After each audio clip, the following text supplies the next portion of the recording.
kamu talasemia nggak, biasanya tuh kita ketahuan dulu sakit barulah tegak diagnosanya. Dan itu juga karena talasemia ini apa ya, tampak tak nampak, nah itu yang bikin orang-orang tuh tiba-tiba jeder, kamu talasemia mayor harus transfusi, karena orang tuanya tuh nggak paham kalau talasemia itu diturunkan.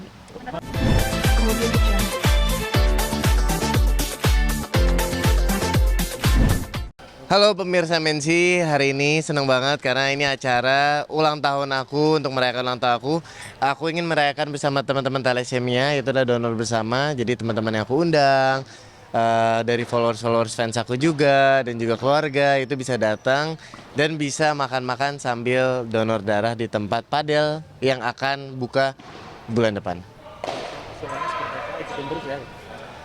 Mau lihat keseruannya seperti apa? Kita ikutin terus ya. Sekarang ya eh,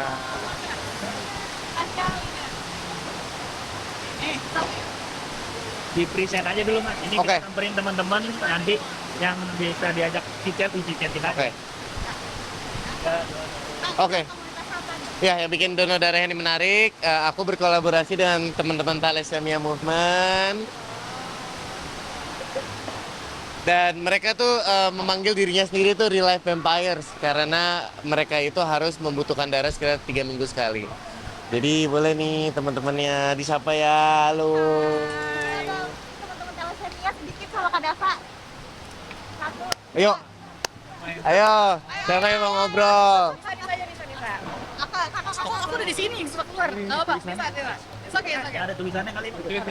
Ayo, boleh. Tulisannya ada banner. Ya. Oh. Ya. Kak, mungkin seperti apa kakak juga mengidap talasemia? Iya, saya thalassemia. Kronologi kakak mengidap sakit talasemia sendiri. Tahu mungkin Thalassemia. deskripsiin apa sih talasemia? Thalassemia itu, ya memang thalassemia itu tidak banyak orang yang tahu ya. Mbak sendiri udah kenal belum thalassemia sebelumnya? Belum, Mas juga. Cuman denger aja tapi nggak tahu juga. Nah, itulah. Jadi thalassemia itu salah satu penyakit kelainan darah genetik yang artinya dia diwariskan dari orang tua ke anak-anaknya. Dan karena ini genetik, jadi belum ada treatment yang bisa menyembuhkan 100% atau menghilangkan gen talassemianya. Sama ini treatmentnya itu hanya transfusi darah, yang harus kita lakukan itu transfusi darah, terus minum obat untuk menghilangkan zat besi dari efek transfusi. Sama untuk kalau memang mau bebas dari transfusi, kita bisa melakukan transplantasi sel punca. Transplantasi inilah yang tidak mudah dan tidak murah. Makanya sebagian besar pasien-pasien thalassemia itu ya udah menjalaninya transfusi darah, dan itu harus dilakukan seumur hidup. Gejala penyakitnya kalau dari awal sih ya aku kan ketemunya dari bayi ya, dari usia 6 bulan. Kalau kata orang tua aku pertama tuh aku sempat sakit, panas naik turun sampai 2 minggu. Terus lama-lama pucat, terus perutnya membengkak, membesar. Nah, ternyata setelah diperiksa ke dokter anak, akhirnya dirujuklah ke rumah sakit besar di Jakarta. Di situ baru diperiksa, orang tuaku diperiksa genetiknya, di sumsum tulangnya, terus aku juga baru tegak diagnosis thalassemia. Dan biasanya memang thalassemia itu ketahuannya setelah kita ada penyakit dulu gitu. Jadi nggak serta-merta orang tuh tahu, oh kamu thalassemia, nggak. Biasanya tuh kita ketahuan dulu sakit barulah tegak diagnosanya. Dan itu juga karena thalassemia ini apa ya, tampak tak nampak, nah itu yang bikin orang-orang tuh tiba-tiba jeder, kamu thalassemia mayor harus transfusi, karena orang tuanya tuh nggak paham kalau thalassemia itu diturunkan. Kenapa melihat teman-teman talasemia seperti apa sih? Apalagi kan ini berkaitan dengan darah. Mungkin mencari darah itu sesuatu yang tidak begitu mudah gitu. Iya, makanya kemarin podcast aku sama Kak Daniel Mananta tuh sempat viral, di mana aku tuh mencoba mengedukasikan teman-teman bahwa sedekah itu tuh kita tidak hanya harus dengan uang, tapi di sini kita bisa sedekah darah kita sendiri yang juga berbalik baik ke tubuh kita untuk kesehatan, dan kita bisa membantu teman-teman secara spesifik tuh teman-teman thalassemia. Karena ada beberapa momen aku dengar cerita dari mereka itu tidak mendapatkan darah, kekurangan darah harus sampai nyari dan harus sampai beli gitu loh. Itu kan menurut aku sangat disayangkan ya, karena awareness-nya orang-orang tuh mungkin thalassemia itu belum besar. Ya harapannya kalau thalassemia sudah besar awareness-nya, nanti akan semakin banyak orang donor. Pasal-pasal atau hal-hal yang mereka ingin perjuangkan sebagai penyintas thalassemia itu bisa lebih dapat atensinya. Jadi gitu sih, aku senang aja. Jadi aku berdonor darah itu aku juga bisa sekalian mengajak menginspirasikan teman-teman. Biasanya kalau misalnya lagi kambuh gimana Kak? Enggak Kak, jadi kita karena thalassemia itu penyakit keturunan, jadi itu memang setiap orang tuh membutuhkan transfusi darah untuk pasien-pasien thalassemia mayor. Jadi transfusi darah ini tuh periode, jadi untuk contohnya saya 3 minggu sekali itu harus transfusi karena HbA saya tuh terus-menerus rendah. Jadi konsepnya thalassemia itu tidak bisa memproduksi sel darah merah sendiri. Makanya harus menjalani transfusi darah dan itu seumur hidup gitu.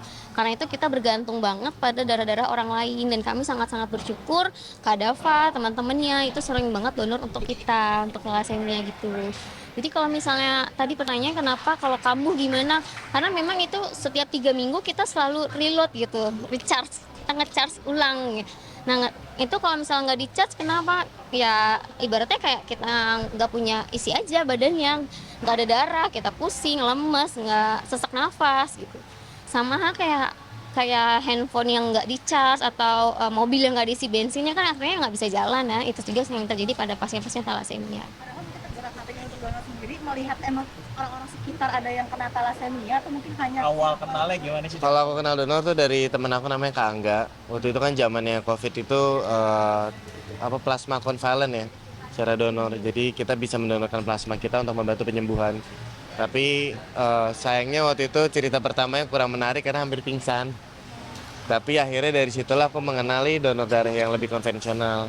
Nah semakin aku bergeluti di dunia lari, ternyata ada temen lari aku itu anaknya itu penyintas dan ketemu di tempat donor dan disitulah kita akhirnya jadi banyak berbicara gitu dan berbincang untuk gimana kita bisa membantu campaign thalassemia ini lebih besar.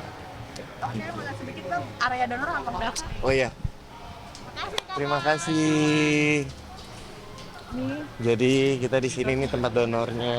Ini akan jadi lapangan padel aku juga nih. Pas banget ada Bang Ibnu Jamil sedang donor Glory Glory Dapa Wardana, keren banget acaranya Dapa Wardana.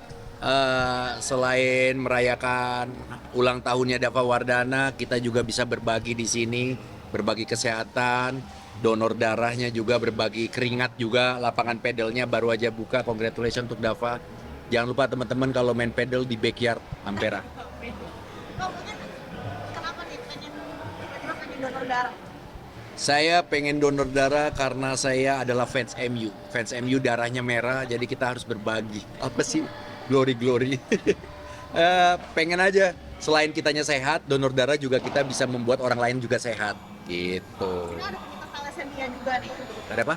Penyintas thalassemia juga. Oh. Ini seperti apa sih Bang? Mungkin namanya pernah nggak sih di circle Abang sendiri ada penyintas thalassemia? Atau kenal sama rekan yang lari tadi? Ada apa bilang katanya ada teman lari yang Belum sih, belum ya. Banyak belajar sama Dava. Ical. Oh, Ica. Ical anaknya. Anaknya. Iya. Ada. Sakit nggak sih donor darah? Gitu. Enggak, awalnya doang. Sama kayak kita awal mula mencintai MU. Awalnya doang sakit, tapi lama-lama ketagihan. Bagus kan ya Mbak buat kesehatan ya? Bagus lah. Itu minimal per 2 bulan sekali boleh. Golongan darahnya apa nih? Jadi sirkulasi darah kita lebih sehat, lebih fresh. Golongan darah saya darahnya A. Tadi saya mau bilang golongan darah biru tapi terlalu sombong ya. Oke, lanjut Bang. Kenapa mungkin mau nyoba donor? Sebenarnya udah sih, Dava udah sering donor. Udah sering. Tapi nanti kayak kita ini. atau tanya intinya nih Mas, pendaftaran udah berapa orang Oh, yang iya. daftar?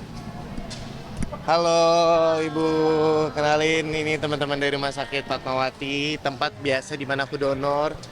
Dokter yang selalu menangani saya waktu donor. Jadi gimana Bu, aku mau nanya sedikit sekarang udah berapa yang mendonor di sekarang datanya? 20-an ya. Terus sekarang ada 20-an dan masih sampai siang, jadi kita targetnya insya Allah pengen coba kejar 100. Makasih banyak. Tapi gimana Bu, di Rumah Sakit Fatmawati banyak nggak yang mendonor?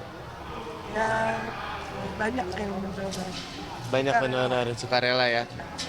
Cuman di sini lebih menarik karena spesifik buat thalassemia, kan di tempat-tempat lain mungkin tidak hanya thalassemia ya. Tuh. target berapa kantong dong? Itu rencana insya Allah kalau tercapai 100. Makanya nanti kalian donor juga ya. Kalian donor juga ya. Kasih Ibu. Apa lagi nih? Udah? Udah, Ken. Oke, yuk. Bang, apa? Boleh bang? Boleh bang. Halo teman-teman. Terima kasih sudah datang pada donornya nih hari ini. Kasih lihat dong. Ini kayak juga. Iya, ini dari teman-teman Dava Friends. Kemudian